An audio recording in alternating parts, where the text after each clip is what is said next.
Aren't I cool? It was a bit inflated, though. It was a bit inflated, right? And so in six, so in 635, he's Jung's talking about how proud and joyful he is about creating. He's sort of intoxicated with himself, and I don't know, Bill, as an artist, when you get going on your artistic work, do you get kind of intoxicated into the work? Never in art. In design, yes, but never in art. In With design. art, I never know what's going to happen. Design was where I have a problem and I go, God, this is a great solution. But with art, I'm going, I wonder what's going to happen next. Interesting. We have to think about that for a minute. So in art, you're just allowing the power to flow through You you. just keep trying to get out of the way. You know, Right. Okay. in So design, so this is the transpersonal self operating through you. yeah, But in design, what? you have a problem and you want to solve it. And you, Okay, so it's something like me when I was talking about the Pollock painting. Okay, I didn't create that obviously, but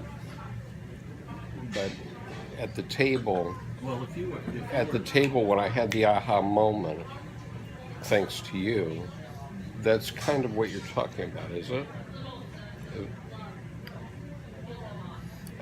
I mean, I'm I don't know where that fits into art and design. well.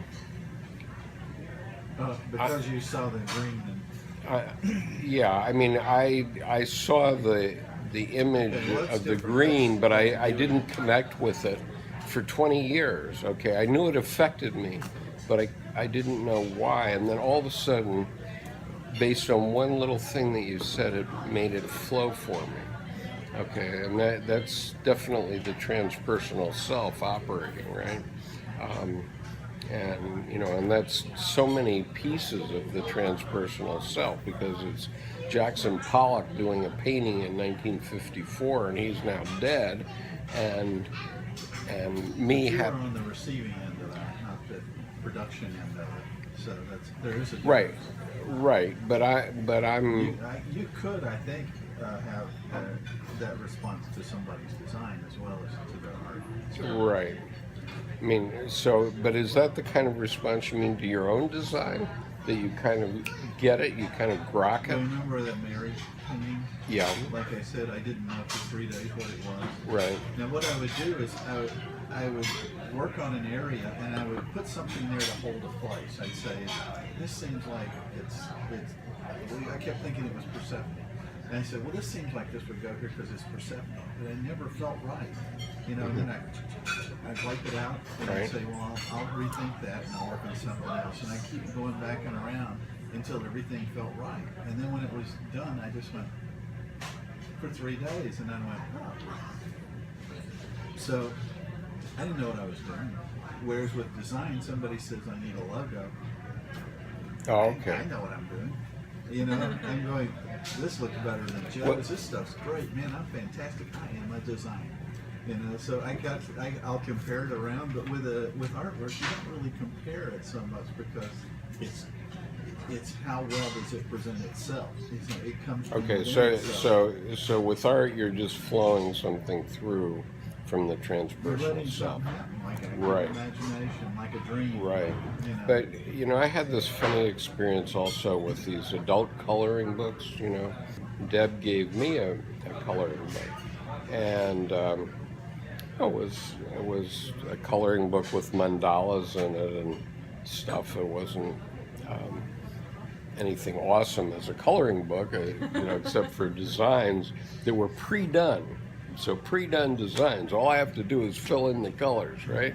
And she gives me the 24 colors, and Best gift ever. pardon? Best gift ever. It is, right. Okay, so but here's what happened. I mean, okay, I've had these experiences of my own in painting, like Bill's saying, right?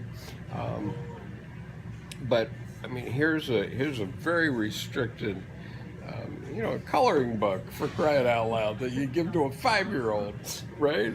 And so I said, okay, I don't know what color I'm going to do here, but I have 24 colors, and I'm going to look at this space that I'm going to fill, and then I'm just going to go, and just grab a pencil. And so I would do that, and I'd fill in that space.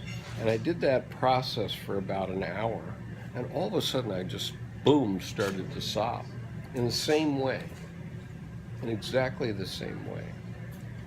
You know where they have those a lot? Where they use them a lot? What? Those coloring books, they use them a lot in psychiatric wards. I'll bet. Because I'll bet they really connect people up with their unconscious. Because you know, I have to say, that was the only other time that I recall when working with art actually caused me to sob. I mean, literally sob. And you know, the image that I was working on, I don't even remember what it was. It wasn't anything special. It was, you know, just a bunch of circles and squiggles. But, you know, I definitely remember the reaction that I had to it. What was the emotion behind the song? It was kind of joy, right? It was a kind of joy. And, I mean, even the Pollock 20 years ago was a kind of joy, because I was saying, wow, I can have the same kind of reaction that other people say they have when they go to art museums, because I've been in a lot of art museums around the world, and I've never had an experience like that, and I certainly never expected it with a Pollock drip painting, right? Yeah. And it's confusing because I think, like when you take an art history course or something, and they're going, this is magnificent, blah, blah, blah. You don't realize that you're only going to have that sensation 1 out of 1,000 or 1 out of 1,000,000 paintings. You know, you think you're supposed to have it all the time, but Yeah, but I mean, I have heard of people that go through the National Gallery, well, I'm worn out. and they're just torn, and they're, okay, but I mean, are you in tears as you're going through? I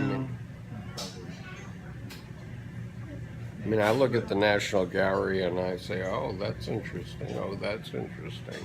And for, Well, the only part I really connect with mostly is the modern stuff.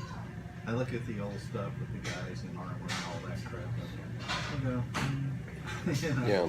and I go, incredible technique, blah blah blah. But rarely, you know, sometimes they'll Well, those do a guys were portrait just- of a woman or even a guy or rarely a child. But there'll be something about it that's moving, you know, but nothing. The modern art sort of gets me best because I think it leaves it open for you to sort of connect with it yourself. Right. Yeah, I think there's an element to that.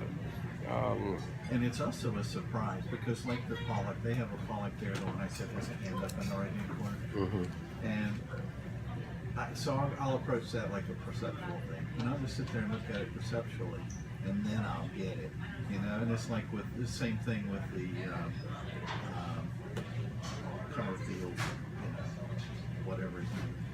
I looked at it, you know, and I remember there was one in Atlanta, and that's the one that just made me laugh hilariously.